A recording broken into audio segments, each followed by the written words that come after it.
Une mouche, ça peut être quelque chose de très très petit, ça peut être une œuvre d'art, et puis ça peut être aussi une imitation de poisson, donc pas du tout une mouche.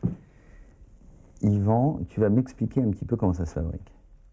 Comment ça se fabrique? Eh ben, ça se fabrique avec un bon monteur, Daniel Vater, on se connaît depuis 15 ans, et pour faire des bouches comme ça, en fait, pour prendre du poisson, on n'a pas besoin de faire si compliqué, hein. Un hameçon, 3 plumes, et puis un petit tour de main, et puis ça prend du poisson aussi. Alors là, on attaque une mouche avec billes, casque, on appelle ça des casques exactement. C'est une nouvelle génération qui est apparue il y a quelques années, il n'y a pas si longtemps que ça. Des casques d'or. Maintenant, il y a des casques de toutes les couleurs, argent, or, cuivre, époxy, en couleur rouge. Enfin, tout est possible, toutes les tailles. Alors, la première des précautions, puisque là, on utilise des hameçons courbés pour crevettes ou buzzeurs, des hameçons à buzzeurs, qui ont une forme spéciale. Et il faut faire attention, bien entendu, avant de commencer sa bouche, que la bille pénètre bien sur la hampe de l'hameçon. Quelquefois, on est obligé d'écraser l'ardillon. Et ça, c'est donc la première des précautions avant le montage. Il y a aussi, depuis un an, je crois, avant, les billes étaient relativement grosses et maintenant, on peut trouver des billes dans le commerce pour des hameçons tout petits en 20-22. Ça fait des nymphes à ombre redoutables.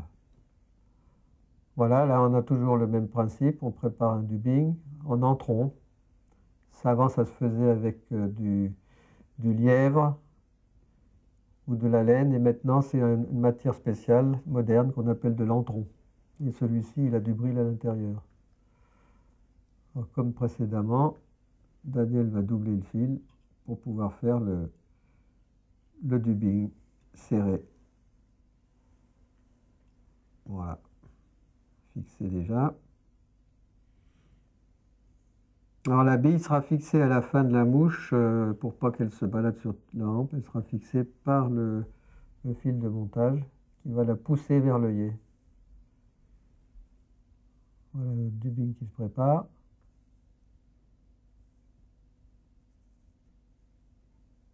Et qui va tourner.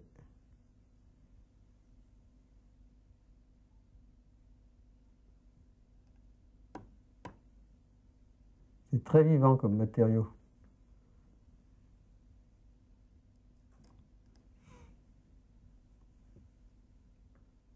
Toujours en spire bien jointive.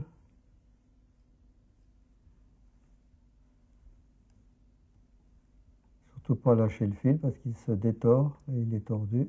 Il est vrillé, je devrais dire. Voilà une nymphe bien velue.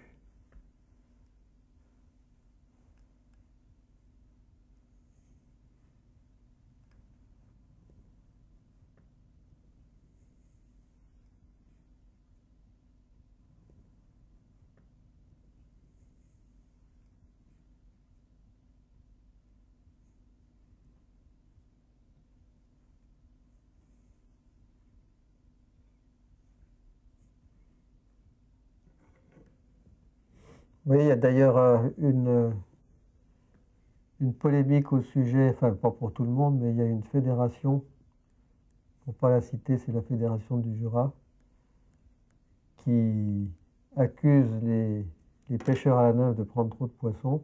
Alors ils n'ont rien trouvé de mieux que de prévoir de supprimer la pêche à la nymphe. Donc il y a une petite révolution dans le département du Jura et les pêcheurs ne sont pas tout à fait d'accord.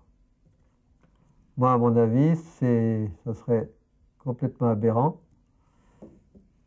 Par contre, ce qu'il ferait mieux de préconiser aux pêcheurs, c'est de généraliser le no-kill, c'est-à-dire la remise à l'eau des poissons, ou tout du moins d'agrandir la taille légale et surtout le nombre de prises journalières.